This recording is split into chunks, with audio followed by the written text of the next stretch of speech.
সতী অনুসূয়া, অত্রি ঋষির স্ত্রী, অত্রি ঋষির স্ত্রী সতী অনুসূয়া। এই অনুসূয়া মা এত বড় সতী ছিলেন, যা মুখ থেকে বলতেন তাই হয়ে যেত। এবার নারদের একবার প্রচন্ড পেটে ব্যথা হলো, কোনো ওষুধেই পেট ব্যথা সারছে না।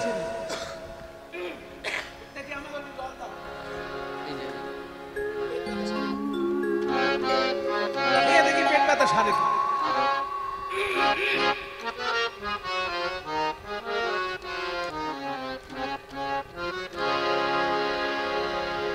গ্লুকন্ডি মেশানো যায়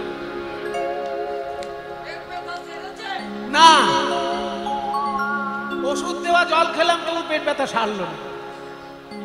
ধন্বন্তরী দয়া করে বলো এই পেট ব্যথা সারবে কি করে? ধন্বন্তরী বলে আমি তো জল খাওয়ালাম তোমাকে, কত কি মিশিয়ে জল খাইয়েছে, তবু তোমার পেট ব্যথা সারেনি। যখন ওষুধে যদি না সারে তাহলে টোটকার উপর যেতে হয়।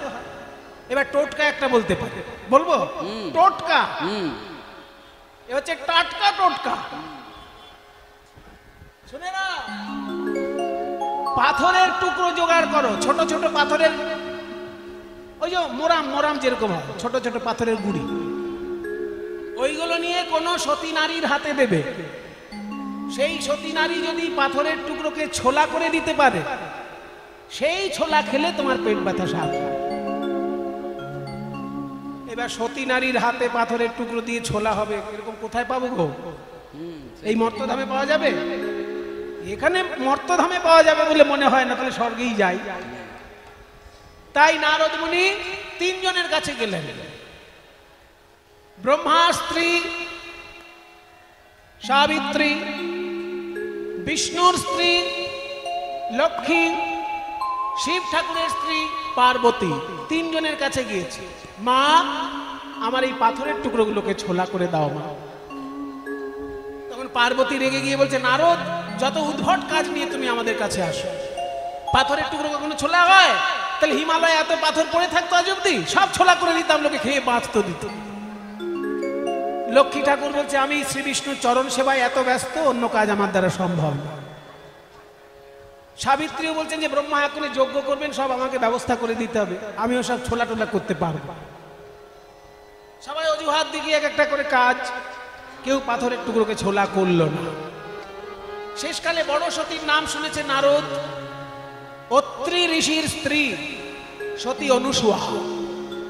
অনুসূয়ার কাছে এসে নারদ বলছে, মা, এই পাথরের টুকরোগুলো যদি তুমি ছোলা করে দাও তাহলে আমার পেট ব্যথা সারবে ওই ছোলা খেয়ে। আমি লক্ষ্মী পার্বতী সবার কাছে গেছি, কেউ পারেনি।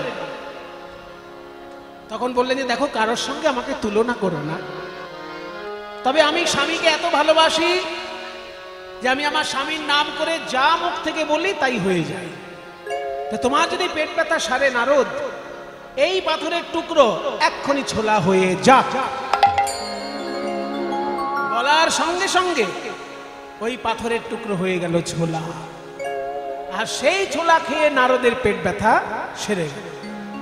যেই না সেই সেরে গেল, আর যায় কোথায়? নারদ মুনি বিনা বাজাতে বাজাতে বলছে, নারায়ণ নাম কালকে করব, আজকে একটু সতী অনুসূয়ার নাম গান করে নি। জয় সতী সাধ্বী শিরোমণি সতী অনুসূয়া, সতী সাধ্বী শিরোমণি সতী অনুসূয়া, জয় হোক জয় হোক জয় হোক। সতী সাধ্বী শিরোমণি সতী অনুসূয়া, সতী সাধ্বী শিরোমণি সতী অনুসূয়া, জয় সতী সাধ্বী শিরোমণি সতী অনুসূয়া, জয় সতী সাধ্বী শিরোমণি সতী অনুসূয়া। ত্রিভুবনে আজ হতে গাইব এই ধুয়া, ত্রিভুবনে আজ হতে গাইব এই ধুয়া, ত্রিভুবনে আজ হতে রইল এই ধুয়া। জয় মা সতী সাধ্বী শিরোমণি সতী অনুসূয়া কি জয়, সতী অনুসূয়া কি, সতী অনুসূয়া কি, অনুসূয়া মাতা কি। এবার যখনই মায়ের জয়ধ্বনি দিচ্ছে লক্ষ্মীর সামনে গিয়ে, আর পার্বতীর সামনে গিয়ে, সাবিত্রীর সামনে গিয়ে, তাদের তো একদম কটমট করে গা জ্বলছে। তখন নিজ নিজ স্বামীকে দেবীগণ বলছেন, মানে নারায়ণকে লক্ষ্মী বলছেন, শিবকে পার্বতী বলছেন, আর ব্রহ্মাকে সাবিত্রী বলছেন যে দেখো আমাদের সামনে ওই সতী অনুসূয়ার নাম করে নারদ জয়ধ্বনি দিয়ে বেড়াচ্ছে। তাই তোমরা তিনজন দেবতা একসঙ্গে যাও, যে কোনো ভাবে সতী অনুসূয়ার সতীত্ব না।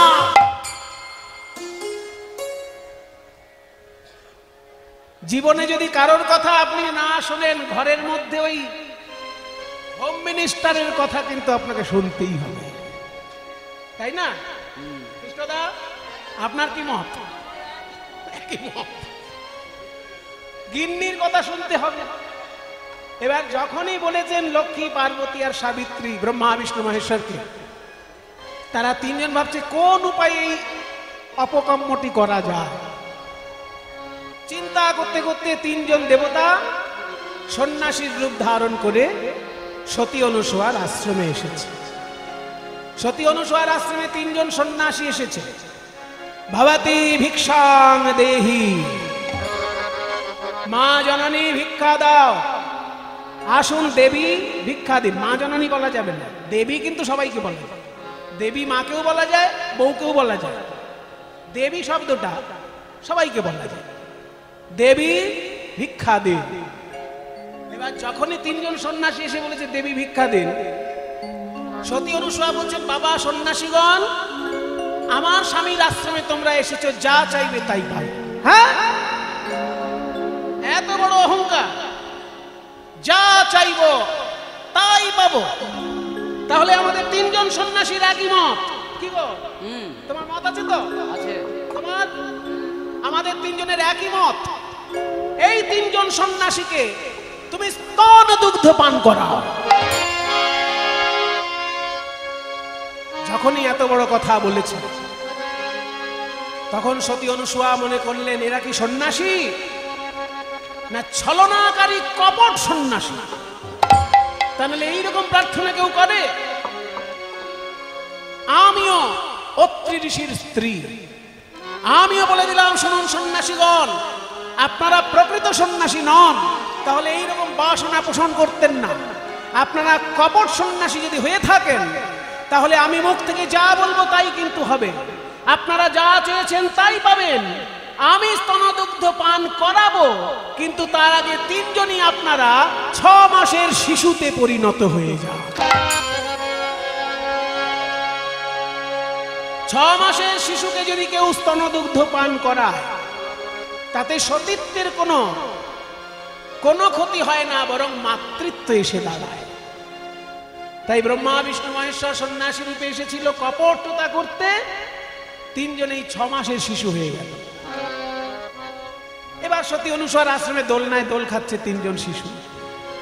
নারদ মুনি ওদিকে বিনা বাজাতে বাজাতে স্বর্গে গিয়ে নেচে বেড়াচ্ছে। কি হে মা ঠাকুরন, এই যে মা লক্ষ্মী, বরকে তো পাঠিয়েছো সতী অনুসূয়ার আশ্রমে, দেখে এসো বর কেমন। তোমাদের তিনজনেরই বর 6 মাসের শিশু হয়ে গেছে, আর জীবনে 7 মাস হবে না বলে দিয়েছে।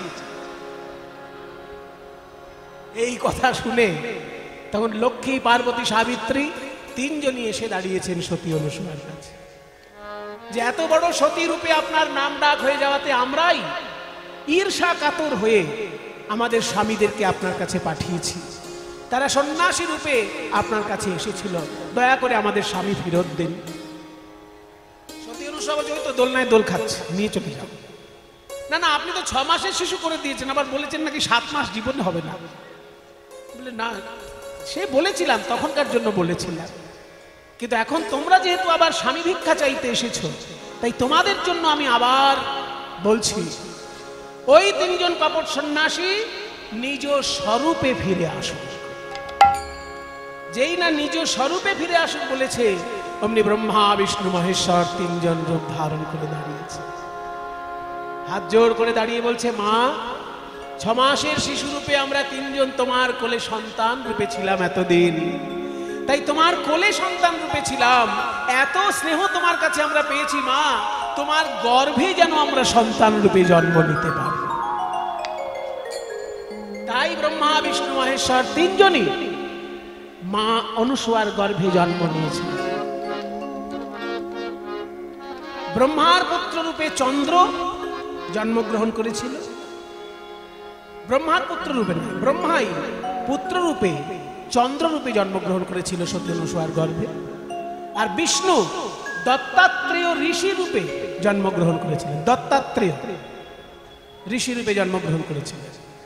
আর শিব দুর্বাসা ঋষি রূপে সতী অনুসূয়ার গর্ভে জন্মগ্রহণ করেছিলেন। এই তিনজন দেবতা সন্তান রূপে সতী অনুসূয়ার গর্ভে জন্মগ্রহণ করেছিলেন। রাস বানানটা কি? রয়াকার দন্তেশ্বর রাস, কিন্তু রয়াকার দন্তেশ্বর মাঝখানে আকারটা যদি মুছে দেন তাহলে কি হবে? রস। রাস শব্দের অর্থ হচ্ছে বহুবিধ রসের সমাহার এবং সমন্বয়। তাহলে কত রকমের রস নিয়ে এই রাসলীলা? আপনারা গুনতে থাকুন, আমি বলছি। 5টি হচ্ছে প্রধান রস: শান্ত, দাস্য, সখ্য, বাৎসল্য, মধুর। আর 7টি হচ্ছে গৌণ রস: হাস্য, অদ্ভুত, বীর, করুণ, রুদ্র, ভয়ানক, বিভৎস। 5 আর 7 কত হলো? 5 আর 7 কত? 12টি হলো এই পর্যন্ত। এর সঙ্গে যুক্ত করতে হবে 64টি রস, অর্থাৎ 4 রকম বিরহ, 4 রকম মিলন। 4টি বিরহ হচ্ছে পূর্বরাগ, মান ও প্রেম বৈচিত্র্য প্রবাস। আর 4টি মিলন হচ্ছে সংক্ষিপ্ত, সংকীর্ণ, সম্পন্ন, সমৃদ্ধিমান। এই 4 রকম বিরহ, 4 রকম মিলন, প্রত্যেকটি 8 ভাগে বিভক্ত। 4 আষ্টে 32 প্রকার বিরহ, 32 প্রকার মিলন, 32 32 64টি রস। তাহলে আগে হলো 12, তার সঙ্গে 64টি যোগ করুন। 12 আর 64 কত? 64টির সঙ্গে 12 যোগ করলে কত হয়? আপনারা তো আমের বিজনেস করেন, অনেকে বলতে পারবেন তাড়াতাড়ি। 64 আর 12 76। এই 76-এর সঙ্গে এবার ভাব যুক্ত করতে হবে। 5টি ভাবের সঙ্গে যোগ হবে। কি কি? ইহার সঙ্গে মিলে যদি বিভাব, অনুভাব, সাত্ত্বিক, ব্যভিচারী আর সঞ্চারী ভাব, এত সব ভাব রসের মহাসম্মিলনে এই মহারস লীলা হয় ভক্তগণ জানে। তাহলে 76 রকমের রস আর 5 রকমের ভাব। 76 আর 5-এ কতগুলো হলো? 81 প্রকার রস। এই 81 রস, 81 কথাটা ভেঙে দিন এবার। 81 81 81 81 81 81। গোবিন্দ বলছেন আমি একা আসি। একটা লীলার মধ্যে 81 প্রকার রসের সমন্বয় আমি ছাড়া কেউ করতে পারবে না। তাই আমি একা আসি, রস লয়ে একা আসি।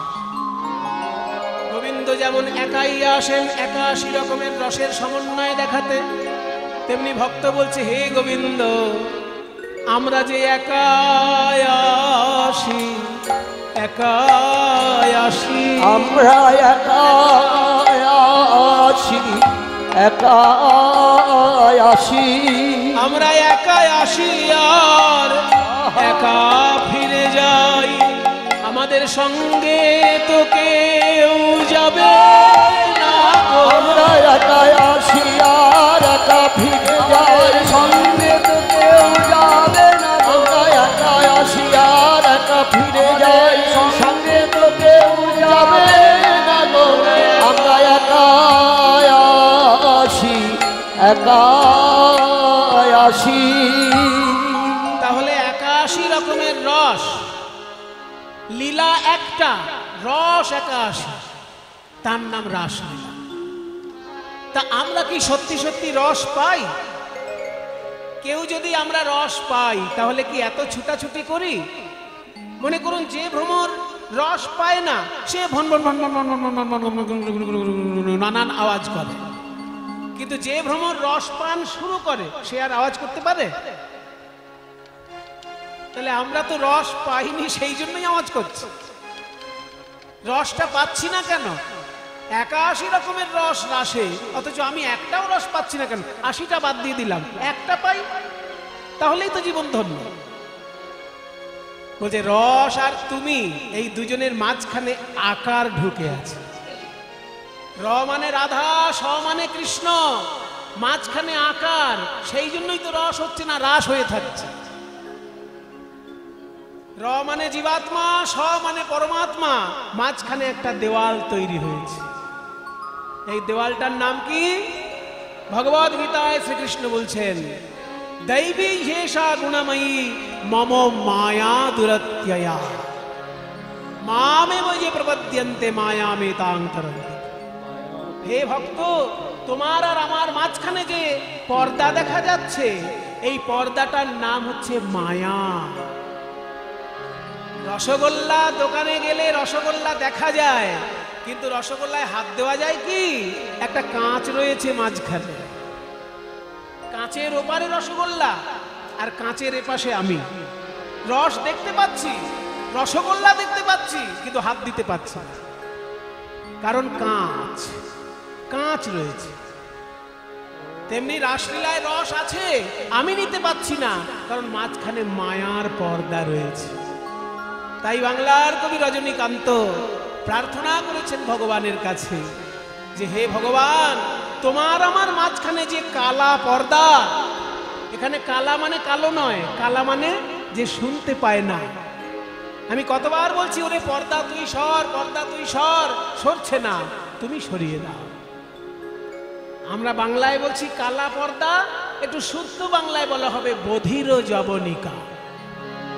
ওই বধির যবনিকা তুলিয়া মোরে প্রভু দেখাও তব চির আলোক। ওই বধির যবনিকা তুলিয়া মোরে প্রভু দেখাও তব চির আলোক।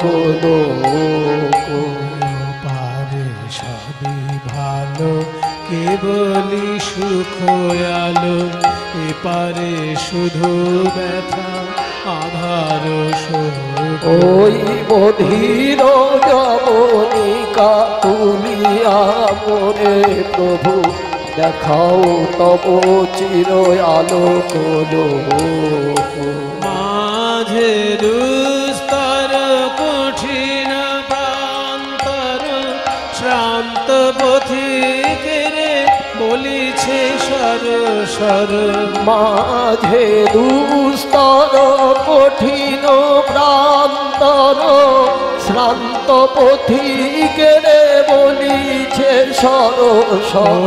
তোরণ পদ দেশে পিপাসাতুর এসে যাবে কি লয়ে ফিরে চিরবিয়।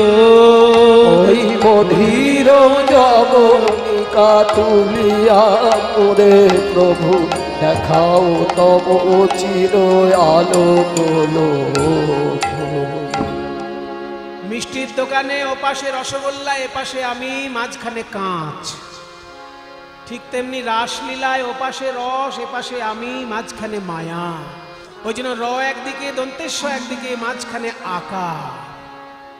এই আকারটা সরানোর জন্যই এত কষ্ট করে কীর্তন শোনা, আর আকারটা সরানোর জন্যই যত রকমের সাধনা। সব সাধনার মূল উদ্দেশ্য ওই আকারটা যেন শোনা যায়। রাস থেকে আকারটা সরে গেলেই রসে পরিণত হবে আমাদের জীবন। গোপীগণ শুনছেন মধুর মুরলী, তাতে বেজে উঠেছে পঞ্চম তান। কামবীজ মন্ত্র ধ্বনিত হয়ে ব্রজগোপীর হৃদয়ে জাগরিত করল কৃষ্ণ প্রেম। আর শুনে তাদের কি অবস্থা? শুনতে গোপী প্রেমরূপী মনহি মনহি আপনা সতী রে। গোপী প্রেমহীরপি মনহি মনহি আপনা সপি রে। শ্রীকৃষ্ণের বাঁশি আর সাধারণ বাঁশি বাদকের বাঁশি একরকম কি? বাঁশি বাদক বাঁশি বাজায়, দক্ষিণা নেয়, কিন্তু শ্রীকৃষ্ণ কোনোদিন বাঁশি বাজিয়ে কারোর থেকে দক্ষিণা নিয়েছেন? বড় বড় বাঁশি বাদক আছে আমাদের দেশে, এমন বাঁশি বাদকও আছে 1 ঘন্টা বাজাবে 50 লক্ষ টাকা নেবে, আছে আমাদের দেশেই আছে। কিন্তু শ্রীকৃষ্ণ কি কোনোদিন বাঁশি বাজিয়ে কারোর থেকে 10 টাকা নিয়েছে? না নিয়েই খারাপ করেছে। নিলে ভালো হতো। নিলে ভালো কি হতো বলুন তো? নিলে ভালো হতো এই যে 10 টাকা দিয়ে অন্তত ছাড় পাওয়া যেত। কিন্তু যেহেতু তিনি বাঁশি বাজিয়ে কারোর থেকে দক্ষিণা নেননি, ওই জন্য দক্ষিণা স্বরূপ যে যে ওই বাঁশি শুনেছে তারা মন প্রাণ সব সমর্পণ করে দিয়েছে। মনটাই হলো দক্ষিণা। যে একবার কৃষ্ণের বাঁশি শুনছে তার মনটা দক্ষিণা হয়ে কৃষ্ণের চরণে চলে যাচ্ছে। অপ্রাকৃত বাঁশির সুরে কোনো প্রাকৃত দক্ষিণা হয় না। তাই ওই মধুর মুরলীর ধ্বনি যার যার কারণে প্রবেশ করলো, তার মন প্রাণ কৃষ্ণ বলে চলে যায় গো। ও গো যাহি বলতে তাহি চলো, যাহি বলত তাহি চলো, যাহি বলতে তাহি চলত, যাহি বলত তাহি চলো, Murali Cockle খালনি, Murali call colony, Murali শুনে ধেয়ে চলিল, মুরলি শুনে ধেয়ে চলিল, মুরলি শুনে ধেয়ে চলিল, মুরলি শুনে ধেয়ে চলিল, মুরলি কল কলনি।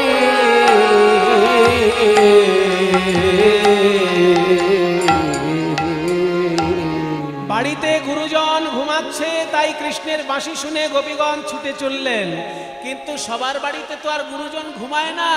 কোন কোন বাড়িতে আছে দুর্জন গুরুজন, সে রাত্রে জেগে দেখছে যে গোপী কোথাও যায় কিনা। আজকে যখনই বাঁশি বাজলো, গোপী যখন সেজে গুজে যাচ্ছে কৃষ্ণ দর্শনে, অমনি দুর্জন গুরুজন বলছে, গোপী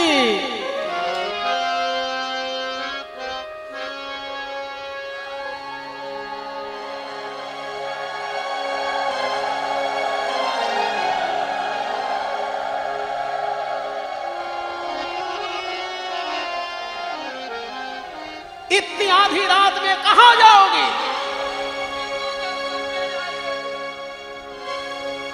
गोविंद दर्शन क्या है, दास क्या है, यही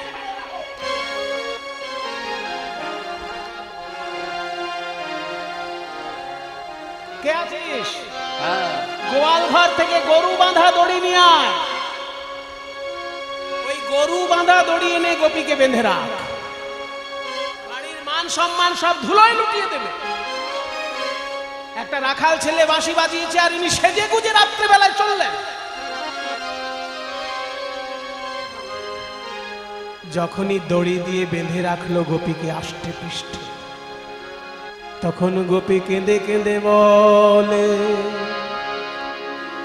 ওরে আমার মন, ওরে আমার নীলাজ পরাণ, এই সংসারের লোক দেহ বড় ভালোবাসে, তাই দেহকে এরা দড়ি দিয়ে বেঁধে রেখেছে, কিন্তু আমার প্রাণকে তো দড়ি দিয়ে বাঁধতে পারবে না, আমার মনকে তো দড়ি দিয়ে বাঁধতে পারবে না, তাই দড়ি দিয়ে আমার দেহ মন বাঁধা পড়ে থাক, কিন্তু ওরে মন, ওরে প্রাণ, তুই আমার কথা রাখ। একবার কৃষ্ণ বলে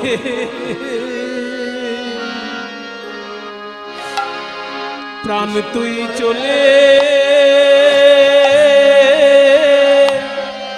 যা রে,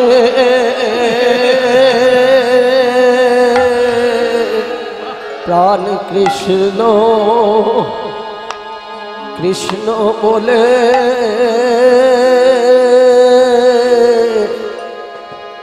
চলে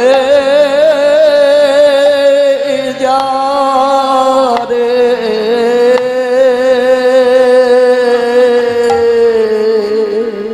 ওই বাঁশরিয়া বাঁশরিয়া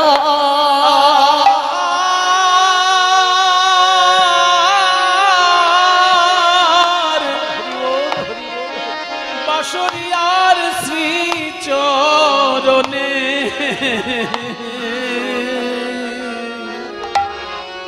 একবার কৃষ্ণ বলে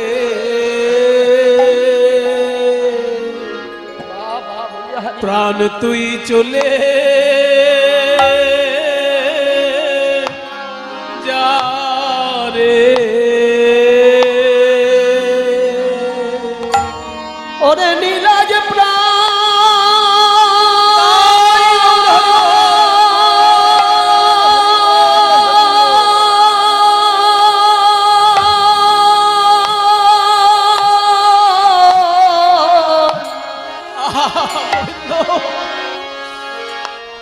যে ঘর কৃষ্ণ ভজতে দেয় না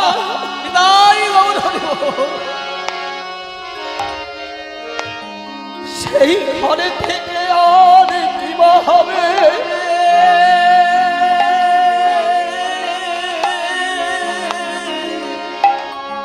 একবার কৃষ্ণ বলে চলে যা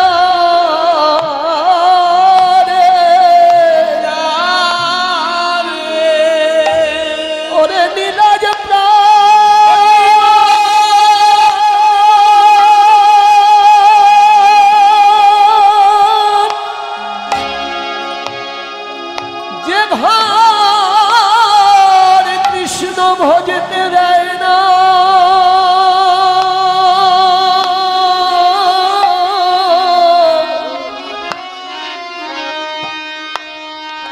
নীলাজ প্রাণ সেই ঘর ছেড়ে চলে যা রে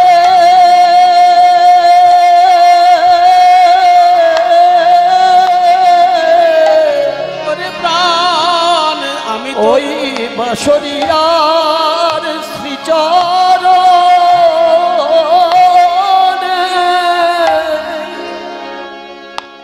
যার যার আমার প্রাণ প্রাণ একবার কৃষ্ণ বলে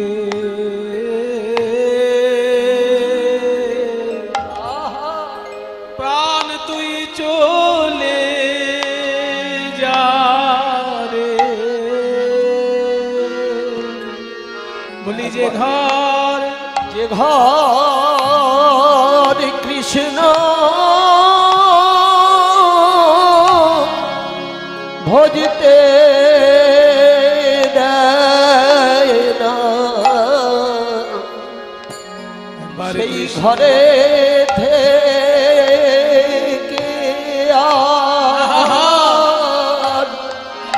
আর কি বা হবে ওরে প্রাণ তুই যার প্রাণ তার কাছে থাকবি একবার কৃষ্ণ বলে চলে যার ওরে প্রাণ যার প্রাণটার কাছে থাকবি একবার কৃষ্ণ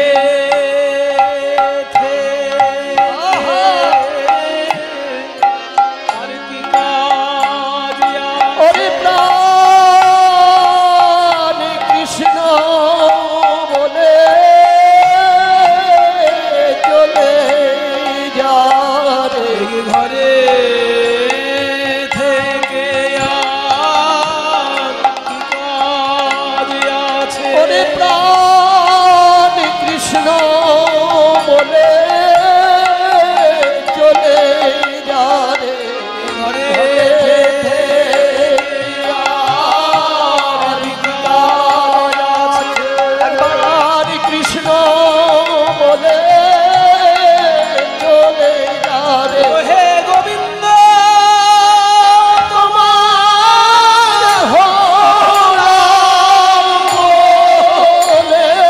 একবার কৃষ্ণ বলে চলে যা রে। ওহে গোবিন্দ তোমার নাম বলে কৃষ্ণ বলে চলে যা রে। ওহে গোবিন্দ তোমার নাম বলে কৃষ্ণ জয় গৌর হরিবল হরিবল যা রে। কৃষ্ণ বলে চলে যা রে। কৃষ্ণ বলে চলে যা রে। ঘরে থেকে আর কি বা হবে কৃষ্ণ বলে চলে যা রে। ঘরে থেকে একবার কৃষ্ণ একবার কৃষ্ণ বলে প্রাণ চলে যা রে। ভালোবেসে যদি মিলন না হয় অনেকেই আত্মহত্যা করে।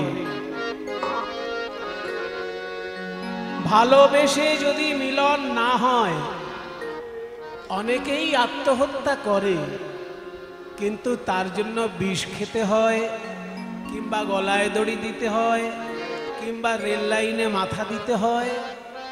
প্রাণকে বলল তুই চলে যা, আর প্রাণ চলে গেল। এটা কি কখনো ঘটে? এটা ঘটলো ব্রজ গোপীর ক্ষেত্রে। তাহলে তারা কত বড় মাপের যোগী চিন্তা করুন। একমাত্র যোগী বাবারা পারে ইচ্ছা মৃত্যু বরণ করতে। যোগ সাধনায় যে পরিপূর্ণ সিদ্ধি লাভ করে, সে যদি কখনো মনে করে এবার আমি দেহটা ত্যাগ করি, তখন তাকে বিষ খেতে হয় না, গলায় দড়ি দিতে হয় না।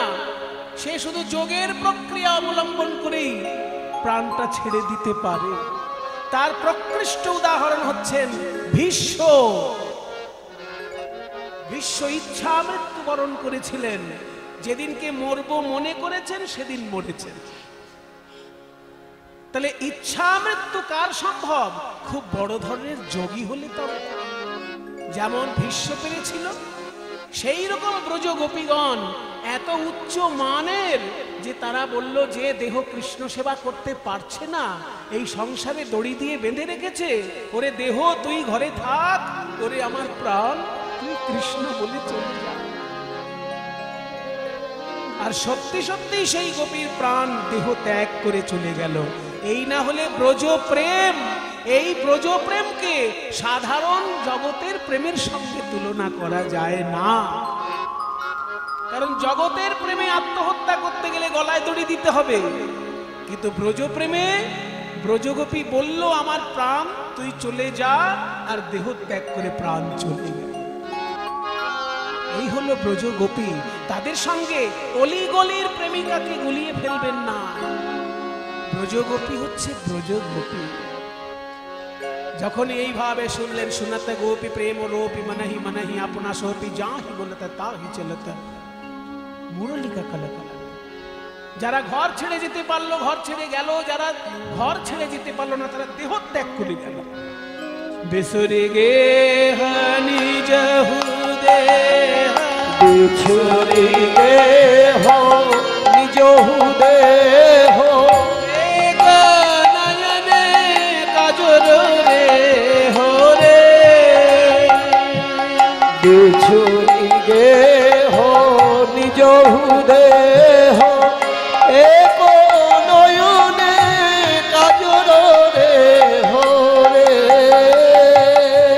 বাহে রঞ্জিত কঙ্কনয়ে, বাবা হে রঞ্জিত কঙ্কন গো, বাহে রঞ্জিত কঙ্কন গো, এক কুণ্ডল দোলনে, এক কুণ্ডল দোলনি, এক কুণ্ডল দোলনি, এক তারা ধেয়ে চলিল, তারা ধেয়ে চলিল, তারা চলিল দেখো কুণ্ডল দোলনি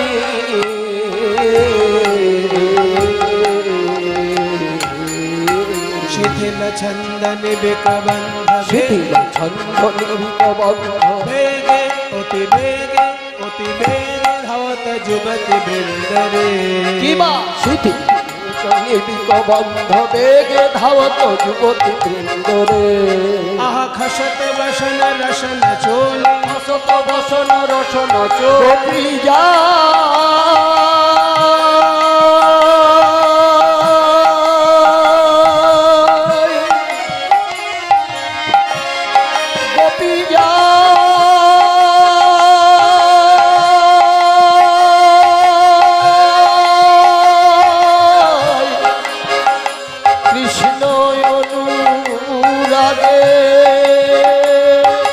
খসত বসন রসন খসত বসন রসন চলি খসত বসন রসন চলি খসত বসন রসন চলি খসত বসন রসন চলি খসত বসন রসন চলি খসত বসন রসন চলি বসন খসে খসে পড়ছে শক্ত করে বাঁধা ছিল বিনুনি সেই বিনুনিও বন্ধন খুলে গেল গলিত বেনি দোলনি গলিত বেনি দোলনি গলিত তারা ধেয়ে চলিল তারা ধেয়ে চলিল তারা ধেয়ে চলিল গলিত তারা ধেয়ে চলিল গলিত বেনি দোলনি मेली सखिन मेली के हो कहू कपत नहेरी তত মেলি সখিনী মেলি কে হো কাহু পথ না হেরি রে সমস্ত গোপী এক এক করে এসে পৌঁছলেন গোবিন্দের কাছে গোপী ক রকমের হয় তিন রকমের গোপী যারা সাধনা করে গোপী হতে পারে তারা হলেন সাধনা সিদ্ধা যারা কৃপা পেয়ে গোপী হয় তারা হলেন কৃপা সিদ্ধা যেমন ত্রেতা যুগে রামচন্দ্র যখন বনে গমন করেছিলেন তখন বট গাছে ঝুরি ধরে ঝুলে ঝুলে তপস্যা করছিলেন ব্রহ্মার 60,000 পুত্র বালখিল্য ঋষি বুড়ো আঙুল যতটুকু দেখতে হয় এই যে বুড়ো আঙুল হাতের বুড়ো আঙুল এই বুড়ো আঙুলের মতন ছোট ছোট ঋষি তারা সবাই বট গাছের ঝুরি ধরে ঝুলে ঝুলে তপস্যা করছে আর রামচন্দ্র যখন বনে গমন করেছেন এত সুন্দর তাকে দেখতে হয়েছে যে ওই মুনি ঋষিগণগুলো তপস্যা করতে করতে রামের রূপে যেই নয়ন গেল অমনি মনে মনে ভাবলেন সীতা দেবী রামচন্দ্রের স্ত্রী হয়েছেন আমরা যদি রামচন্দ্রের স্ত্রী হতে পারতাম আমরা তাহলে স্বামী রূপে রামচন্দ্রকে কাছে পেতাম এই যে মনে মনে তারা রামচন্দ্রকে প্রতিরূপে বরণ করেছেন রামচন্দ্র তাদের আশীর্বাদ করেছিলেন যে আমি যেহেতু মর্যাদা পুরুষোত্তম অবতার রূপে এবারে এসেছি তাই আপনাদের মনোবাসনা এইবারে আমি পূর্ণ করতে পারবো না আগামী দাপর যুগে আমি হব কৃষ্ণচন্দ্র আর আপনারা হবেন গোপী গোপী রূপে রাসলীলায় আপনারা মিলিত হবেন একসঙ্গে নৃত্য গীত করে আপনাদের মনোবাসনা পূর্ণ করবেন তাই তারাও কিন্তু গোপী রূপে এসেছে তা না হলে 100 কোটি গোপী লইয়া রাসবিলাস এত গোপী পাবে কোথায় ওই ত্রেতা যুগের মুনি ঋষিরাও গোপী রূপে এসেছে আবার উপনিষদগণও গোপী রূপ ধারণ করে কৃষ্ণের কাছে এসেছে তাই গোপী রূপে সবাই এসেছে ततहि बेली सखिनी मेली के हो का पतना हेरी ऐसने मिलल गोकुल चंद गोविंद दास मोल ऐसने मिलल गोकुल चंद ऐसने मिलल गोकुल चंद गोविंद दास बोलनी गोविंद श्यामेर लीला गोविंद श्यामेर लीला हे गोविंद दास बोलनी विपिन मिलल गोपनारी हेरिया मुरलीधारी विपिने मिलल बर नारी हेरिया मुरलीधारी रखे बयान पूछत बात रखिबाया पूछत बात प्रेम सिंधु गाहनी বিপিন মিলল বড় নারী হেরিয়া মুরলীধারী। গোপীগণ, এত রাত্রে সেজে গুজে এসেছো, আমাকে বোধহয় দেখতে এসেছো। সবাই ভালো আছো তো? ও বাবা, কথা নেই কেন? पूछत सबक गमन खेमा पूछत सब को गमन खेमो कहते किए करम प्रेम कहत किए करम प्रेम ब्रज की साबहु कुशल बात ब्रज की सबहु कुशल बात बोलो काहे कुटिल चाहनी বিপিন মিলল বড় নারী হেরিয়া ছোট মুরলীধারী। স্বাগতম স্বাগতম সুস্বাগতম। এসো গোপী, স্বাগতং वो महाभागः प्रियं किंकरवाणि वह ব্রজস্যানাময়ং क्वचित् कृतागमन कारणम्। ও সংস্কৃতে বললাম ওই জন্য বুঝতে পারছো না, তাহলে বাংলায় বলি। বলো গোপী কিসের লাগি গহন বনে লেগো বল গোপী কিসের লাগি গহন বনে লেগো যাহো যাহো যাহো গোপী যাহো নিজ ঘর হে গোপী কিসের লাগি গহন বনে লেগো এ নিশিয়া মানুষনে নহে ব্যবহার হে গোপী কিসের লাগি গহন বনে লেগো। অর্ধেক রাত্রে সেজে গুজে যে আমাকে দেখতে চলে এসেছো, তোমাদের ধর্মকর্ম বলে কোনো বোধ নেই? ধর্ম কাকে বলে জানো? সতী কাকে বলে জানো? তাও জানো না কেন? সতী কাকে বলে শোনো।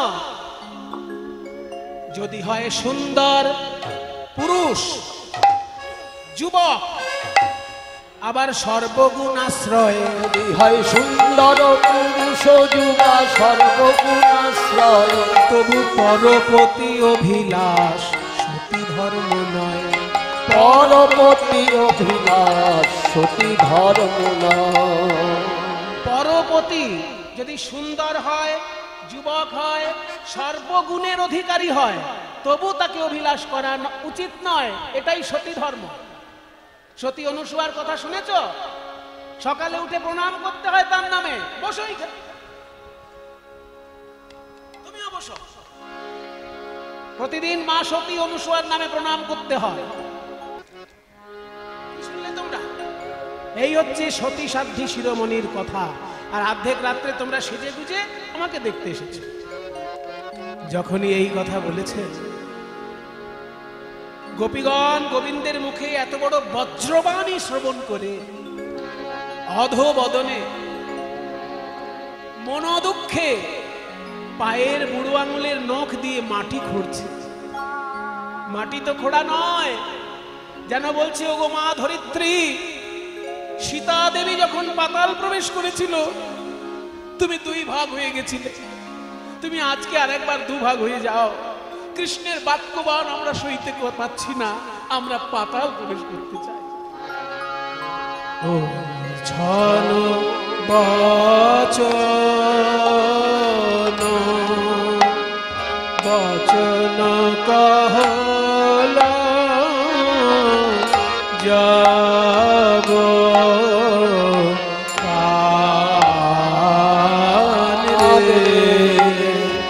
আরে কি ব্রজ রামনে সজ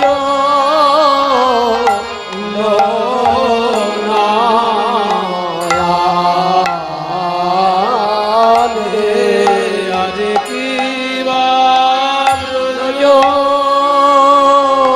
তারা নয়ন ধারায় ভেসে গেল কি ব্রজ নয়ন ধারায় ভেসে শ্যামনগরের কথা শুনে নয়ন ধারায় ভেসে দাগুর ধেনে তা খেটা দাগুর শুনে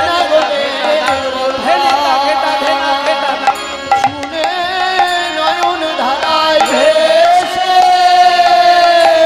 শ্যামনগরের কথা শুনে নয়ন ধারায় ভেসে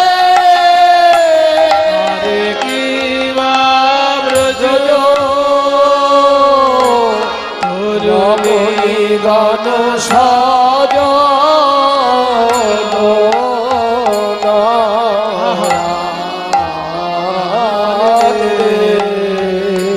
छन टूटल सब हुकमन रथ करनी अवनत आनने नखेली নখলিখু ধরণী সবাই তো আর নরম মনের গোপী নয়। ওই যে ললিতা, ওই যে বিশাখা, ওরা কি নরম মনের গোপী? কৃষ্ণ যা বলবে তাই শুনে নেবে? প্রখরা সখীও তো কেউ কেউ আছে, তারা তখন উচ্চ ঈশ্বরে বলছে, শোনো শ্যাম সুন্দর, তুমি এখানে ধর্মশাস্ত্র উপদেশ দেবার জন্য আমাদেরকে ডেকে আনোনি। শুনো শুনো সুকপট শ্যামর চন্দ, কইছে কহসি তুহু ইহ অনুবন্ধ, ইহ অনুবন্ধ বাঙালি কুলশীল মুরলী কোষানে, মুরলী কোষানে পরিগণে জনু কেশে ধরিয়ানে, এসে ধরিয়ানে কহ কপট ধর্মযুত বোল, ধর্মযুত ধার্মিক হরাই কি কুমারী কুমারী নিচোল তো হে শপিত জিউ তুয়া রস পাব, তোর রস পাব তুয়া পদ ছড়ে অব কো কাহা ও এ তো কহত ভজ যৌবত মেল, যৌবত মেল নন্দ নন্দন হরষিত ভেল, হরষিত বিবরসাদ তোহি করত বিলাস, করত বিলাস আনন্দে নিরখত গোবিন্দ। আরে আনন্দে নিরখত গোবিন্দ দাস। যখনই গোপীদের কাছে ধমক খেলেন কৃষ্ণ, তখন বলছে, শোনো গোপীগণ, আমি তোমাদেরকে এতক্ষণ পরীক্ষা করছিলাম যে সত্যি সত্যি আমায় কেউ ভালোবাসো কিনা। যদি ভালো না বাসতে তাহলে আমার কাছে ওই সতী অনুসূয়ার কথা শুনেই তোমরা ফিরে চলে যেতে, কিন্তু ভালোবাসো বলে এখনো আমার জন্য অপেক্ষা করছো, আমাকে যা খুশি গালমন্দ করছো। তাই আমি বুঝলাম সবাই তোমরা আমাকে ভালোবাসো। তাহলে এবার যোগ মায়াকে ডেকে রাস মঞ্চ সজ্জিত করে নৃত্য গীত শুরু করো। তাই যোগ মায়ার শরণাপন্ন হলেন গোপীগণ, শ্রীকৃষ্ণও শরণাপন্ন হলেন যোগ মায়ার। 1 বছর আগে গোপীগণ কাত্যায়নে ব্রত করে যোগ মায়ার কাছে বর পেয়েছিলেন রাসলীলায় মিলন হবে। আজকে সেই দিন, তাই সবাই মিলে একটু হাত জোড় করুন, একটু যোগ মায়াকে আমরা সবাই মিলে ডাকি। ওম কাত্যায়ন্যৈ নমঃ রাত্রি ব্যাখ্যাতে।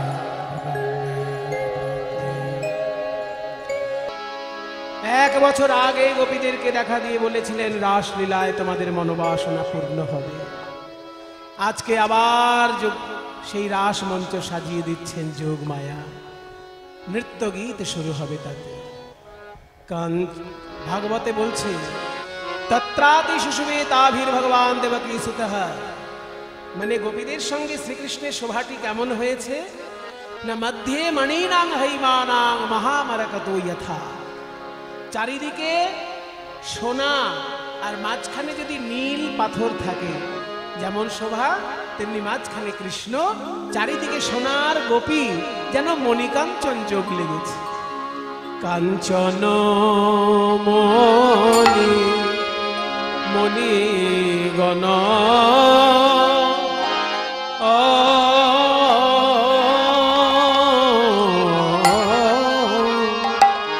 কাঞ্চন মণিগণ জননীর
সারি রাসমণ্ডল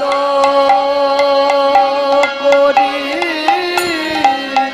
দাঁড়াইল সারি যাই রে শোভার বলি হারি তারা দাঁড়াইল সারি সারি রে শোভার বলি হারি দাঁড়াইল সারি রাসমণ্ডল আলো করি দাঁড়াইল সারি সার রাসমণ্ডল আলো করি দাঁড়াইল সারি সার রাসমণ্ডল আলো করি দাঁড়াইল সারি সার রাসমণ্ডল আলো করি দাঁড়াইল সারি সারি রাসমণ্ডল আলো করি দাঁড়াইল সারি সার রাসমণ্ডল আলো করি দাঁড়াইল সারি সারি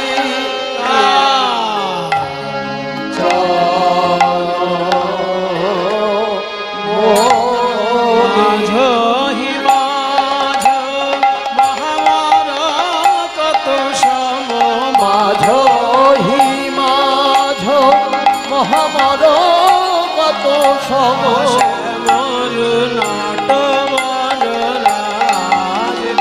আহারি রে শ্যাম দাঁড়াইল রে শ্যাম তারা দাঁড়াইল রে শ্যাম ওই দাঁড়াইল রে শ্যাম ওই দাঁড়াইল রে শ্যাম ওই দাঁড়াইল রে শ্যাম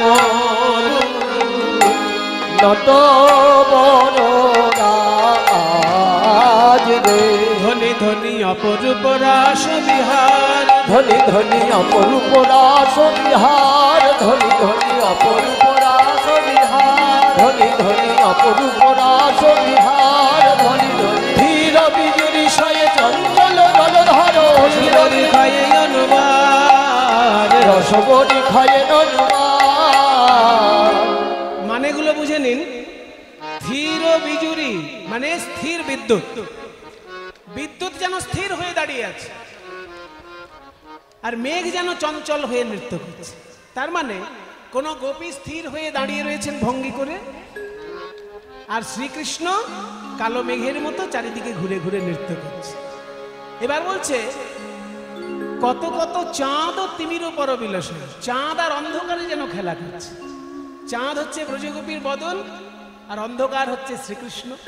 কত কত চাঁদ তিমির পর বিলসই, কত কত চাঁদ তিমির পর বিলসই, বিরহ কত কত বসুন বিরহ কত কত চাঁদে, কনকলতায় তমালহু কত শত, কনকলতায় তমালহু কত শত, দুহু দুহু তনু তনু বাঁধে, দুহু দুহু তনু তনু মাঝে, কত কত পদ্মিনী পঞ্চম গাওত, কত পদমিনী পঞ্চম গাওত, করধর শ্রুতি ভাস, কত কত পদমিনী পঞ্চম গাওত, মধুকর ধর শ্রুতি ভাস, আরে মধুকর মিলি কত পদমিনী গাওত, ধল গোবিন্দ দাস, ধল গোবিন্দ দাস।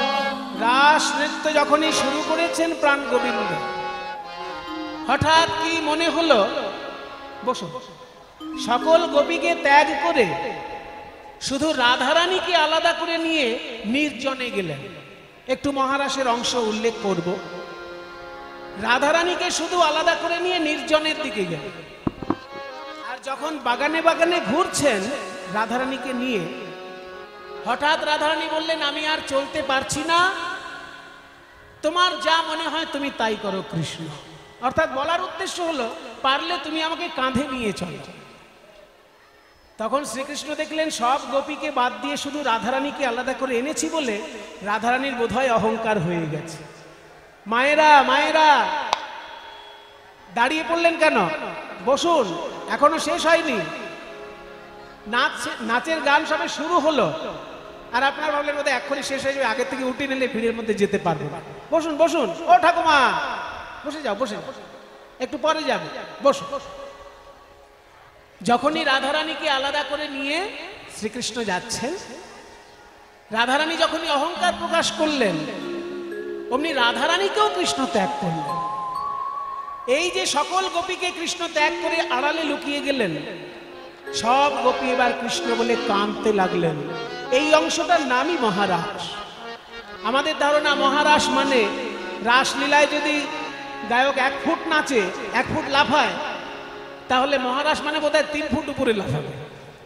তা কিন্তু না, মহারাস হলো বিরহ অংশটা, যেখানে ব্রজগোপীগণ কৃষ্ণ লুকিয়ে পড়েছেন, তাকে খুঁজে পাওয়ার জন্য কাঁদছেন, সেই অংশটার নাম মহারাস। একটু উল্লেখ করে নিচ্ছি, তারপর আবার নাচ গানে ফিরে যাব। আপনারা সবাই মিলে আমার সঙ্গে গাইবেন একটু মহারাসের অংশটা, কারণ গোপীগণ সবাই গাইছেন, একে বলে গোপী গীত। সবাইকে আমি শিখিয়ে দিচ্ছি, একটু গানটা আমার সঙ্গে গাইবেন। হে নন্দনন্দন, শব্দগুলো মুখস্থ করুন আগে। নন্দনন্দন 1 নম্বর, যশোদা জীবন 2 নম্বর, হে দামোদর 3 নম্বর, জয় শ্রী মাধব 4 নম্বর। 4টে নাম মুখস্থ করুন, গোবিন্দের 4টে নাম মুখস্থ করুন, আমার সঙ্গে গাইবেন। নন্দনন্দন, যশোদা জীবন, হে দামোদর, হে শ্রী মাধব, এই 4টে নাম গাইতে পারবেন তো? আমার সঙ্গে সবাই একটু তাল দিয়ে গাইবেন। মায়েরা বাবারা সবাই মিলে আমার সঙ্গে গাইবেন।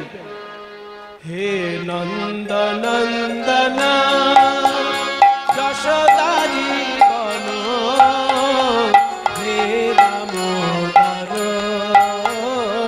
হে শ্রী মাধব। গান দেখি। হে নন্দনন্দন, যশোদা জীবন, হে দামোদর, হে শ্রী মাধব। আরেকবার গান, আমি একবার গাইবো, আপনারা একবার গাইবেন, তাহলে বুঝবো কোন দিকে জোরে হচ্ছে আর কোন দিকে আস্তে হচ্ছে। ফাঁকি দেওয়া চলবে না, আমি আগে, আমার পরে আপনারা। হে নন্দনন্দন, এখন নয়, যশোদা জীবন, হে দামোদর, হে শ্রী মাধব। বলুন দেখি। হে নন্দ, যশোদা জীবন, হে দামোদর, হে শ্রী মাধব, হে শ্রী মাধব, হে নন্দনন্দন, যশোদা জীবন, হে দামোদর, হে শ্রী মাধব। জয়তীতেধিকা। আমি সংস্কৃতগুলো গাইবো, আপনারা শুধু নন্দনন্দনা গাইবেন। সংস্কৃতটা আমি বলবো, আপনারা নন্দনন্দন। জয়তীতেধিকা জনমনা ব্রজ শ্রয়ত ইন্দিরা শাশ্বতত্রহি। দয়িতা দৃশ্যতা দীক্ষুতাবকা স্বয়ি ধৃতা শব স্বাং বিচিন্মতে। গান। হে নন্দনন্দন যশোদা জীবন, হে দামোদর, হে দামোদর, হে শ্রী মাধব, হে শ্রী মাধব, হে নন্দনন্দন যশোদা জীবন, হে দামোদর, হে শ্রী মাধব। একটু মানেটা বলি। গোপীগণ বলছেন জয়াতি তেধিকাং জন্মনা ব্রজ। তুমি ব্রজে জন্মগ্রহণ করেছিলে বলে ব্রজধামের জয়ধ্বনি শোনা যাচ্ছে চারিদিকে। জয়াতি তেধিকাং জন্মনা ব্রজ শ্রেয়ত ইন্দিরা। এখানে ইন্দিরা মানে কি? ইন্দিরা গান্ধী নাম শুনেছেন? ইন্দিরা গান্ধীর এত সুন্দর শাসন হয়েছিল দেশে, এখনো লোকে স্মরণ করে। এই ফারাক্কার বাঁধ ইন্দিরা গান্ধীর অবদান। হ্যাঁ, তাহলে ইন্দিরা গান্ধী নাম তো শুনেছেন। ইন্দিরা মানে কি? ইন্দিরা মানে লক্ষ্মী ঠাকুর। শ্রয়তা ইন্দিরা, এখন থেকে আর ভুলবেন না, ইন্দিরা মানে লক্ষ্মী। তাহলে শ্রয়তা ইন্দিরা শাশ্বতত্রহি। স্বয়ং মা লক্ষ্মী সারাক্ষণ বৃন্দাবনে বসে তপস্যা করছেন। তুমি বৃন্দাবনে জন্ম নিয়েছিলে বলে। অন্য কারোর জন্ম হলে লক্ষ্মী ছুটে আসতো, তুমি জন্ম নিয়েছো বলেই লক্ষ্মী এসেছে। দয়িত মানে হে প্রিয়তম, দৃশ্যতাং একবার দেখা দাও। দয়িত দৃশ্যতাং দীক্ষু তাবকা। দীক্ষু মানে দিকে দিকে, তাবকা মানে তোমার গোপীগণ ত্বাং বিচিন্নতে তোমাকে খুঁজে বেড়াচ্ছে।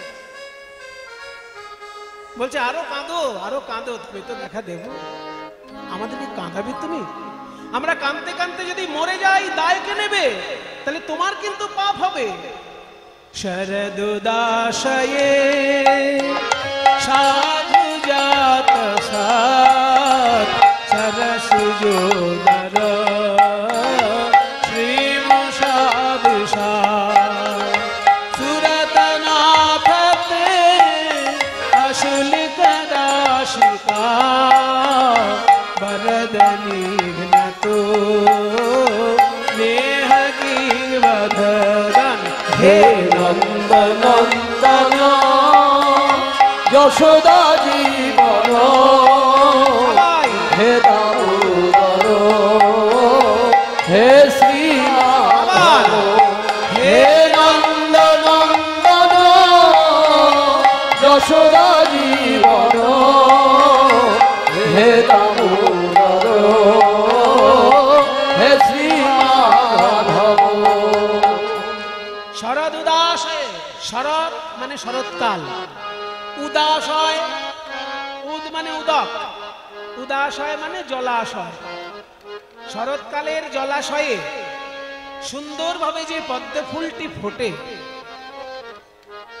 সেই পদ্ম ফুলের কোরকের যে সৌন্দর্য, সেটাও তুমি চুরি করেছো, তোমার নয়নে দিয়েছো। তাহলে পদ্ম ফুলের কোরকের সৌন্দর্য যে চুরি করতে পারে, সে আমাদের মন চুরি করবে, এ তো সহজ ব্যাপার।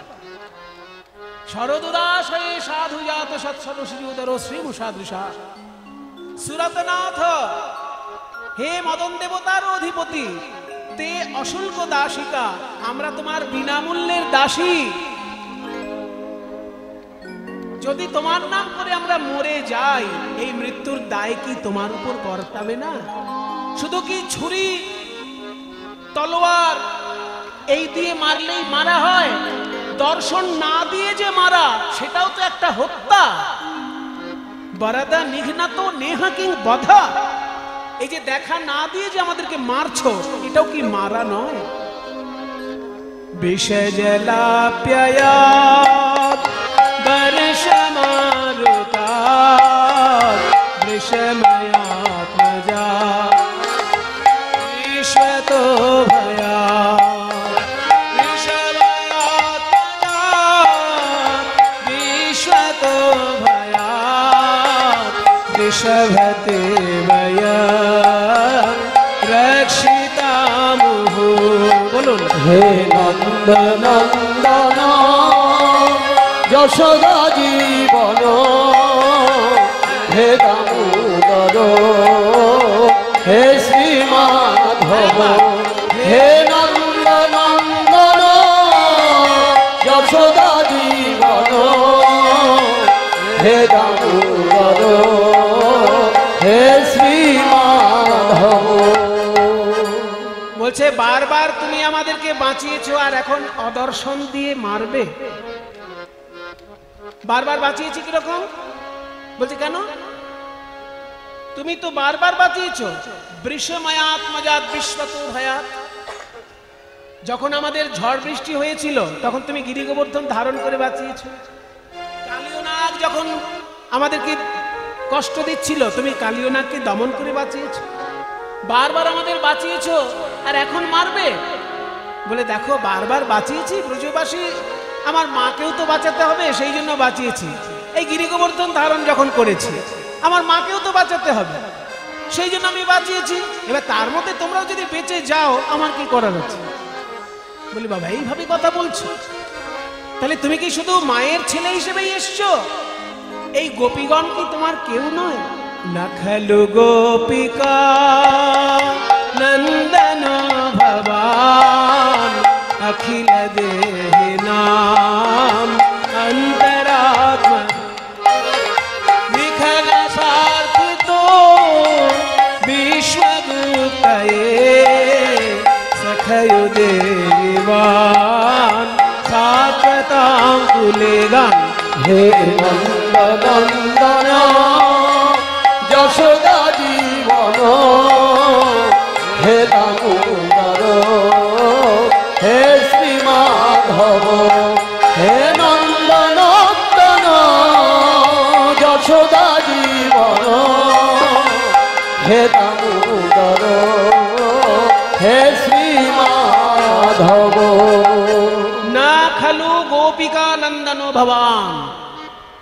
ভবান মানে আপনি, ন খলু মানে মোটেই না। আপনি শুধুমাত্র যশোদার ছেলে নন। না খলু গোপিকা নন্দন ভবান। আপনার স্বরূপ কি না? অখিল দেহিনাম অন্তরাত্মদৃক।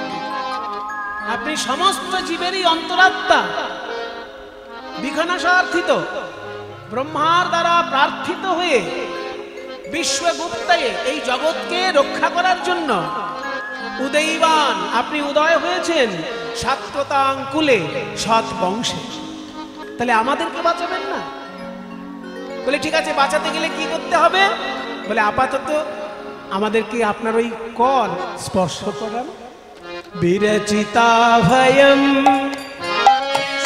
ধূর্যতে চরণমীয়ুষা সংস্মৃতের ভয়া कर सरोरुहं कांत कामना शिरसि धेना श्रीकर ग्रहं।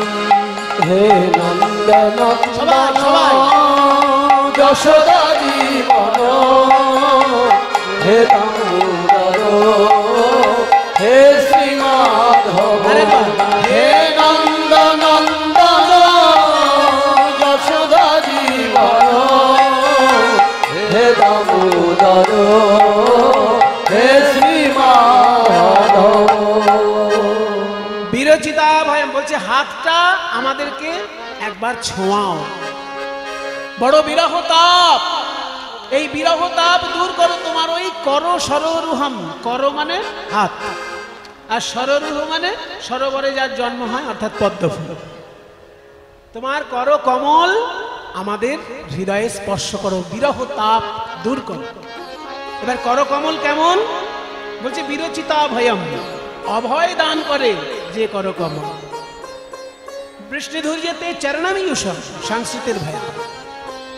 হে যদুপতি, তোমার চরণে যারা শরণাপন্ন হয় তাদের সংসার ভয় দূর করে যে হাত, সেই হাত আমাদেরকে একবার ছুঁয়ে দাও, আমাদের বিরহ তাপ দূর হবে। বাবা, সংসার ভয় দূর করে এত মূল্যবান আমার হাত, বাঁশি বাজাই এত মূল্যবান আমার হাত, এই হাত যেখানে সেখানে দেওয়া যায়? তোমাদেরকে এই হাত আমি দেব না। বলে তাহলে কি দেবে? তোমার ওই মুখমণ্ডল একবার আমাদেরকে দেখাও।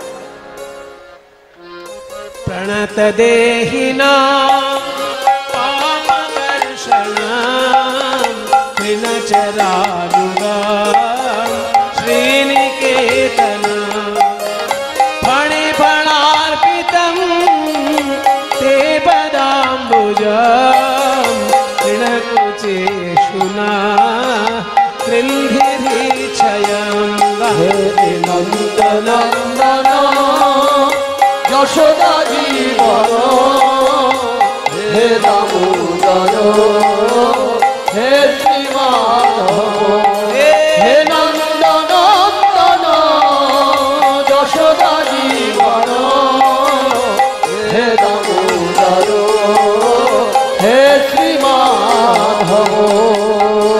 বলছে হাত যদি তোমার এত মূল্যবান, তাহলে হাতের উল্টো কি? হাতে যদি বাঁশি বাজে তাহলে হাতটা খুব মূল্যবান ব্যাপার। হাতে খাবার খেতে হয়, হাতটা সবসময় পরিষ্কার রাখতে হয়। কিন্তু যেটা পরিষ্কার সবসময় না থাকলেও চলে, গোবরের উপরে গেলেও যেতে পারে, ধুলোর উপর চলাচল করে, কি জিনিস? পাটা তো নোংরা জায়গায় যায়। রাস্তা কি সবসময় পরিষ্কার থাকে? তুমি তো রাখাল ছিলে, গরু চড়াতে চড়াতে গোবরের উপরেও তো পা দিয়ে দিয়েছো কতবার, আবার সাপের উপরেও পা দিয়েছো তুমি, কালিও দমন করনি। তাহলে সাপের উপর দিয়েছো, গোবরের উপর দিয়েছো, এই পাটা অন্তত হাতের মতো অতটা মূল্যবান নয়। পাটা আমাদেরকে দাও। পাটা কেমন? বলছে প্রণত দেহিনাং পাপকর্ষণম। যারা ওই চরণে একবার প্রণাম করে তাদের পাপ হরণ করে নেয়। প্রথম কাজ চরণের, যে প্রণাম করলেই পাপ হরণ। তাই প্রণত দেহিনাং পাপকর্ষণম। কিন্তু তৃণচরানুগাম, হ্যাঁ, তৃণচর মানে ঘাসের উপর যারা চড়ে বেড়ায়, অর্থাৎ গরু বাছুর, তার অনুগম। তাহলে ঘাসে চড়ে গরু, গরুর পিছনে পিছনে তোমার পা যায়, তাহলে গরুর পিছনে যদি কারোর পা যায়, গরুর গোবরটা তার পায়ে লাগতেই পারে। কিন্তু গোবর মাখা হলেও শ্রী নিকেতনম, শ্রী মানে লক্ষ্মী, নিকেতন মানে বাড়ি, লক্ষ্মী ঠাকুরের গৃহস্বরূপ তোমার ওই চরণ। শ্রীনিকেতনম ফণিফণার্পিতম, সাপের ফণাতেও যে চরণ বিরাজ করেছে, তে পদাম্বুজম, তোমার ওই চরণ কমল। শিরসিধেহিনা শ্রীকর, তোমার ওই চরণ আমাদেরকে দাও। কৃণাকুচেষুনা কৃন্ধিরিচ্ছয়ম, ওই চরণ আমাদের হৃদয়ে রাখো, তাহলে মদনের যে জ্বালা, সে জ্বালা দূর হয়ে যাবে। এইবার গোবিন্দ একটা দারুণ কথা বলে ফেললেন। বললেন, আচ্ছা গোপীগণ, একটা প্রশ্ন করব, বলো। শুনেছি খুব বেশি ভালোবাসলে তাকে দেখতে না পেলে প্রেমিকা মরে যায়। তাহলে আমাকে দেখতে না পেয়ে এখনো যখন তোমরা মরে যাওনি, তাহলে মনে হয় তোমরা আমায় ভালোবাসো না। বলুন, এটা বাণী না বজ্রবাণী? বলছে প্রেমিকা যদি দেখতে না পেয়ে বেঁচে থাকলো, তাহলে কি প্রেম? আমাকে দেখতে না পেয়ে তোমরা যদি মরে যেতে, তাহলে বুঝতাম তোমরা আমায় ভালোবাসো। এই কথা যখনই কৃষ্ণ বলেছেন, তার উত্তরে এইবার শ্লোকটা আসবে। এবার যেটা গাইব ওই কথার উত্তর গোপীরা দিচ্ছে, যে আমরা মরে যাইনি, তোমায় ভালোবাসি না, এটা বলছো। তোমায় দেখতে পাই না বলে যদি মরে যেতাম, তাহলে তুমি আমাদের দেখা দিতে। তাহলে শোনো, এখনো মরে যাইনি কেন। তব কথামৃত তপ্ত জীবনাম কবিভিরিতা কলমশ বলছে তব কথামৃতং তপ্ত জীবনম কবি বিরীড়িতম কলমশাপহম শ্রবণ মঙ্গলম শ্রীমদাততম ভুবি গৃণন্তি তে ভূরিদা জনা। সবাই বলুন নন্দনন্দন যশোদা জীবন হে দামোদর হে শ্রীমাধব হে নন্দনন্দন যশোদা জীবন হে দামোদর হে শ্রীমাধব। কি সুন্দর এই শ্লোকটি, অত্যন্ত গুরুত্বপূর্ণ। এটা শুনে চৈতন্য মহাপ্রভু কি করেছিল জানেন? যে চৈতন্য মহাপ্রভু জীবনে রাজাকে স্পর্শ করত না, কারণ রাজাকে স্পর্শ করলে পরে রাজার বিষয় রোগ চলে আসে। কিন্তু এই শ্লোকটা যখন প্রতাপরুদ্র শুনিয়েছিলেন মহাপ্রভুকে, মহাপ্রভু ভাবে বিভোর হয়ে রাজাকে জড়িয়ে ধরেছিলেন। অবশ্য রাজা তখন রাজ পোশাকে ছিলেন না, কাঙাল বৈষ্ণবের বেশ ধারণ করেছিলেন। এই সেই শ্লোক যা শুনে মহাপ্রভু রাজাকে কৃপা করেছিলেন। বলছে তব কথামৃতম, আমাদের বাঁচিয়ে রাখলো কে? আমরা তো মরেই যেতাম তোমাকে দেখতে না পেয়ে। আমাদেরকে বাঁচিয়ে রেখেছে তব কথামৃতম, তোমার কথারূপী অমৃত আমাদেরকে বাঁচিয়ে রেখেছে।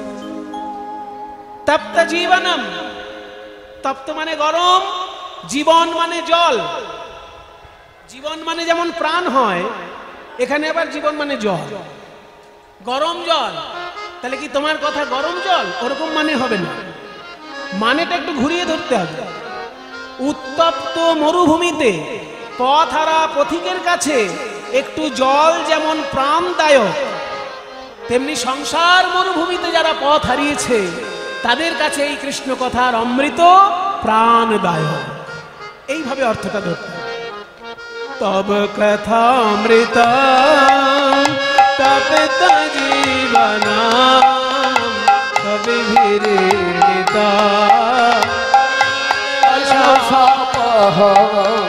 শ্রবণ মঙ্গল শ্রীমদাতত ভূমি গৃণন্তি ভূরিদা জনা। শ্রবণ মঙ্গলম, তোমার কথা শুনলেই মঙ্গল। হ্যাঁ গো মায়েরা, কথা শুনলেই মঙ্গল হয়।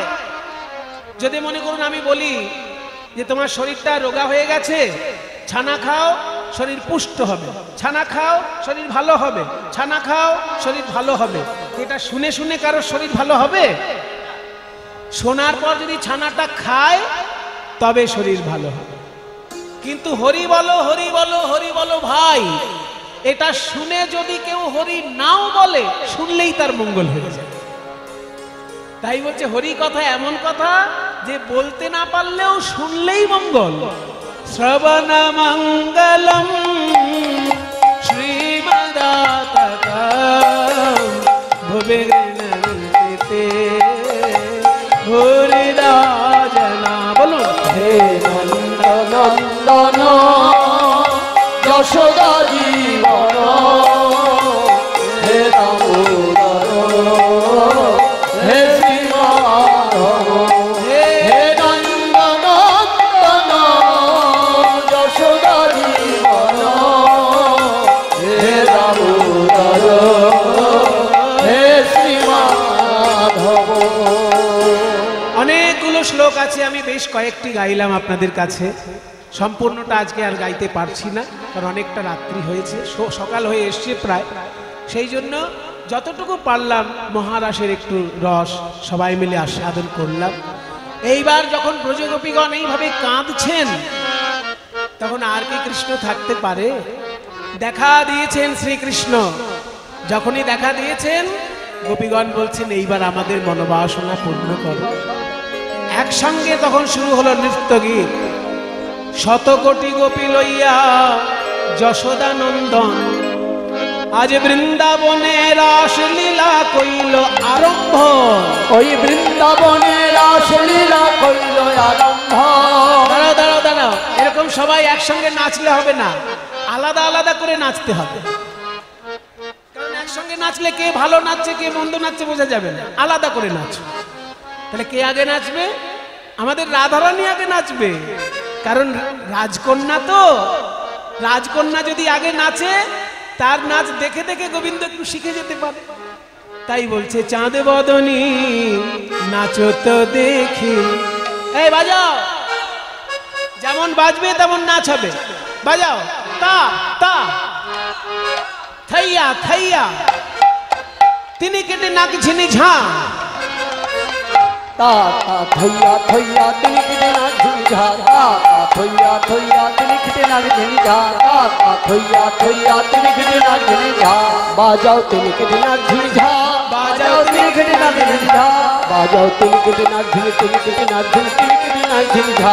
বাজাও তিনি কেটে নাক ঝিঝ, তিনি কেটে নাক ঝিঝ, তিনি কেটে নাক ঝিঝা। বাজাও ও তাতা, বাজাও থই তাতা, মধুর মৃদঙ্গ বাজাও তাতা, বাজাও থই তাতা, মধুর মৃদঙ্গ বাজাও তাতা, বাজাও থই তাতা, মধুর মৃদঙ্গ বাজাও তাতা। তোমায় নাচতে হবে তা থইয়া থইয়া তিনি কেটে নাক ঝিঝা। শোনো, গয়নাগাটির আওয়াজ হলে চলবে না রাধে, না হবে ভূষণের ধ্বনি, না নড়িবে চির। রাধে না হবে ভূষণের ধ্বনি, না নড়িবে চির। ভূষণের ধ্বনি, না নড়িবে চির। তোমার গয়নাগাটির আওয়াজ হবে না, আর এই ওড়নাও কিন্তু নড়বে না। আবার তাড়াতাড়ি নাচবে, কিন্তু নূপুর যেন না বাজে। দ্রুত গতি চরণে না বাজিবে মঞ্জিল, তোমার দ্রুত গতি চরণে না বাজিবে মঞ্জিল, তোমার দ্রুত গতি চরণে না বাজিবে মঞ্জিল। দ্রুত গতি তোমায় নাচতে হবে, দ্রুত গতি তোমায় নাচতে হবে, দ্রুত গতি তোমায় নাচতে হবে। দ্রুত গতি চরণে না বাজিবে মঞ্জিল, নাচতে হবে তা থইয়া থইয়া তুমি কেটে না ঝিঝা। বলছে শোনো, দ্রুতগতি চরণে নূপুর বাজবে না। এরপর আমি একটা তাল বাজাবো, ওইখানে দিয়ে দাও। আমি একটা তাল বাজাবো, বিষম সংকট তালে বাজাইব বাঁশি। রাধে বিষম সংকট তালে বাজাইব বাঁশি।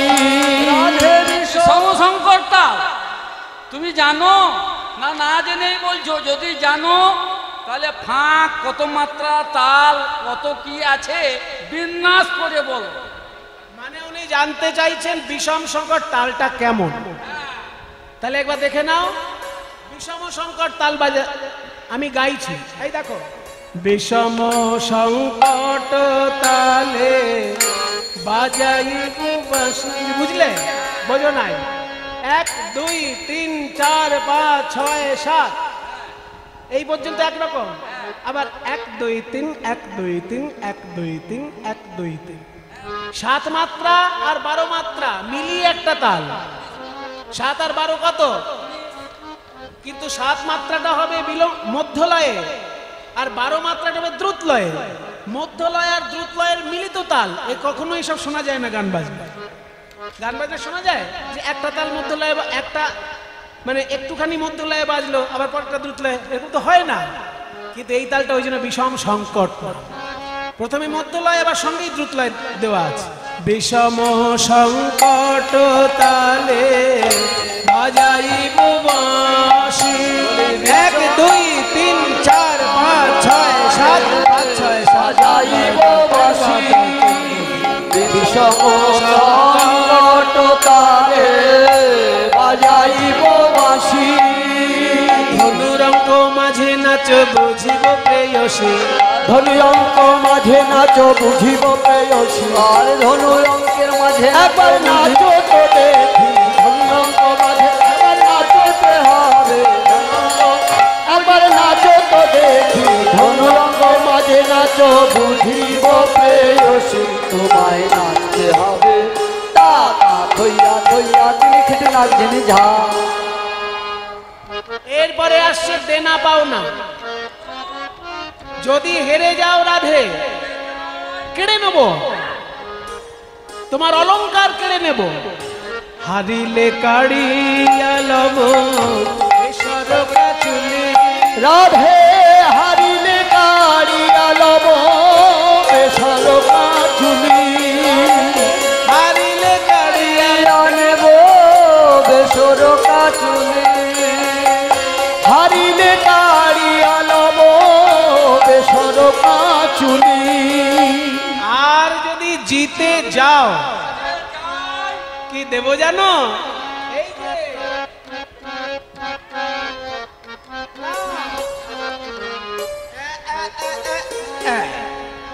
জিনিলে তোমার দেব মোহন মুরলি, জিনিলে তোমারে দিব মোহন মুরলি, জিনিলে তোমার একবার নাচো তো দেখি, জিনিলে তোমার একবার নাচো তো দেখি, জিনিলে তোমার একবার নাচো তো দেখি, জিনিলে তোমার দিব মোহন মুরলি, একবার নাচতে হবে। থইয়া থইয়া তুমি খেতে লাগেন ঝা।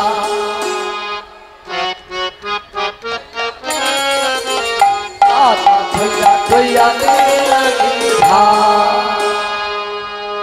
বলছে না, সবই তো হলো। এবার রাধারানী কি করছেন জানেন? শ্যামসুন্দর যেমন বলছেন তেমনই নাচছে, আর সবাই জয়ধ্বনি দিচ্ছে।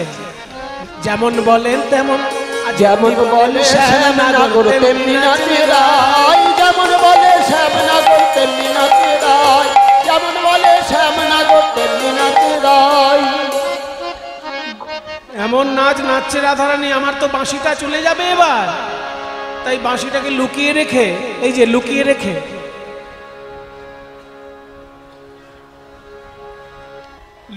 তা চারিদিকে তাকাচ্ছে।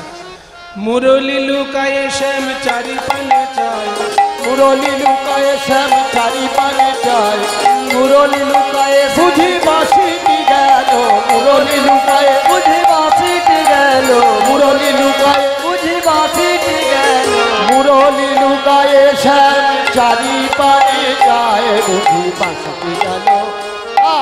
থইয়া থইয়া তুমি খেতে লাগছেন ঝা। এবার সবাই মিলে রাধারানীর জয়ধ্বনি দিতে হবে। সবাই বলো রাধা রানী কি।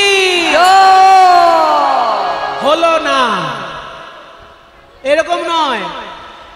আমি বলবো রাধা রানী কি, মায়েরা দেবেন উলুধ্বনি আর বাবারা দেবেন জয়। তাহলে কোনটা জোরে হয় দেখা যাবে। বাবারা বলবে জয়, মায়েরা দেবে উলুধ্বনি। দেখি, রাধা রানী কি।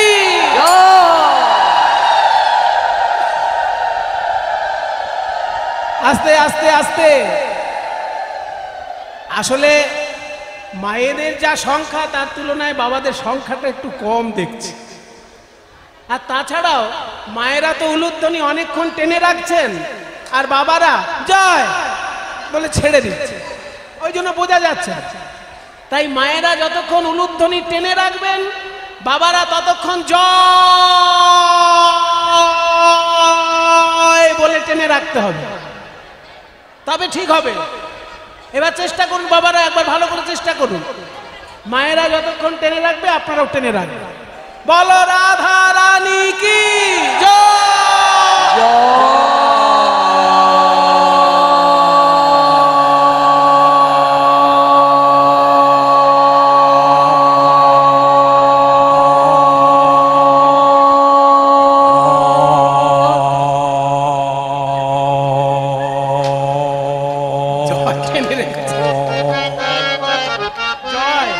সবাই মিলে জয়ধ্বনি দিতে হবে।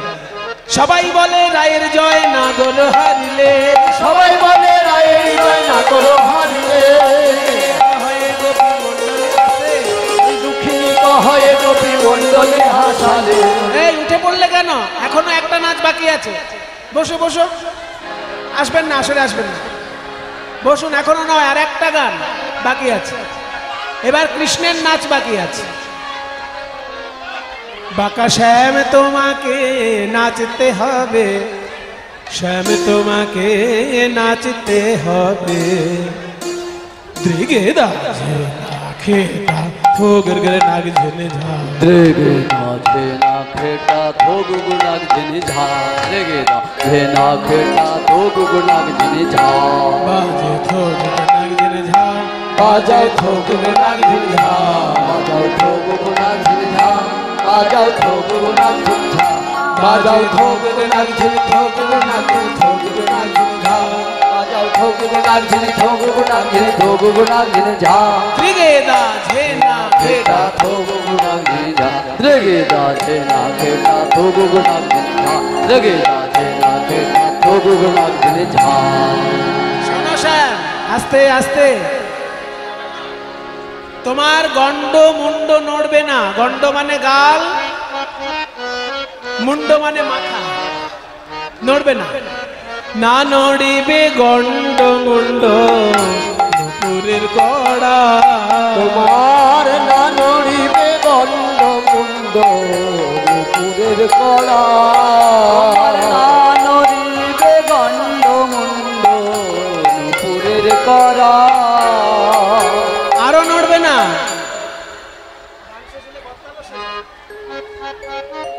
আরো নড়বে না এই যে বনমালা না নড়িবে বনমালা বুঝিব বড়াই তোমার না নড়িবে বনমালা বুঝিব বড়াই তোমার না নড়িবে বনমালা বুঝিব বড়াই তোমার না নড়িবে তোমার নড়বে হবে না নড়িবে না নড়বে না গো না নড়িবে না নড়বে না গো না নড়িবে বনমালা বুঝিব বড়াই তোমার নাচতে হবে দ্রিগে নাচে না খেটা থোগো নাচনি ঝা আরো নড়বে না তোমার কোমরে একটা ছোট ঘন্টা ছিল আছে ও মায়েরা শোনো গোপালের কোমরে মা যশোদা ছোট ঘন্টা বেঁধে দিয়েছিল কারণ দুষ্টু ছেলে তো যাতে এ বাড়ি ও বাড়ি চুরি করতে না যায় মাখন চুরি করতে না যায় ওই কোমরের ঘন্টাটা টুংটুং করে বাজবে আশেপাশে থাকলে সেই জন্য মা যশোদা কোমরে ঘন্টা বেঁধে দিয়েছে দেখি তোমার ওই ঘন্টাটা আছে মায়েদেরকে দেখিয়ে দাও ঘন্টাটা এই তো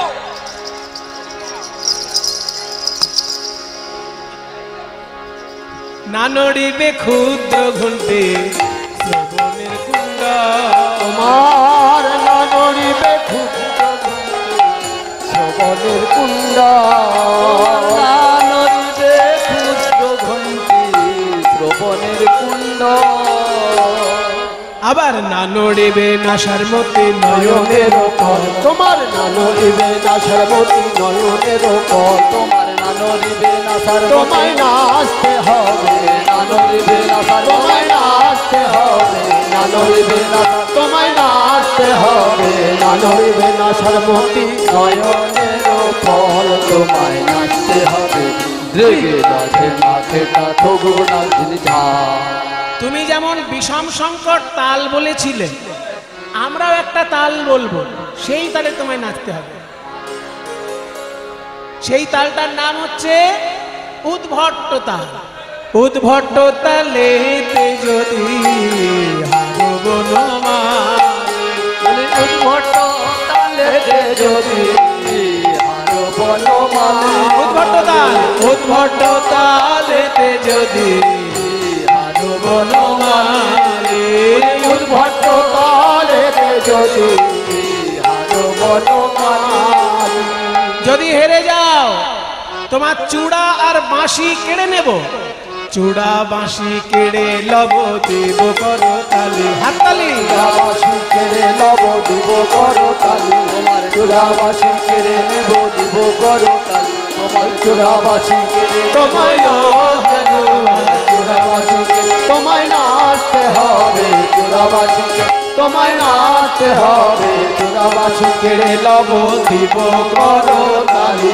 তোমায় নাচতে হবে দ্রিগে নাচে না খেটা থোগো নাচনি ঝা এবার সবাই বাজনা বাজাও শ্যামসুন্দর নাচবে ললিতা বাজায় বিনা বিশাখা মৃদঙ্গ ললিতা বাজাই বিনা বিশাখা মৃদঙ্গ ললিতা বাজাই বিনা শাখা মৃদঙ্গ সুচিত্রা বাই শব্দ সরা রায় দেখে রঙ্গ সুচিত্রা বাজায় সপ্ত সরা রায় দেখে রঙ্গ ওই তুঙ্গ বিদ্যা কবিলাস রঙ্গ দেবী ইন্দু রেখা পিনাক বাজায় মন্দিরা সুদেবী তোমায় নাচতে হবে নাচ তোমার সম্পূর্ণ। যদি জিতে যাও কি পাবে জানো? রাধারানীকে দিয়ে দেবো। যদি জিনো রাইকে দিব আমরা হব দাস। যদি ঘিন রাইকে দিব আমরা হব দাস। রইলে কারাগারে কারাগারে কারাগারে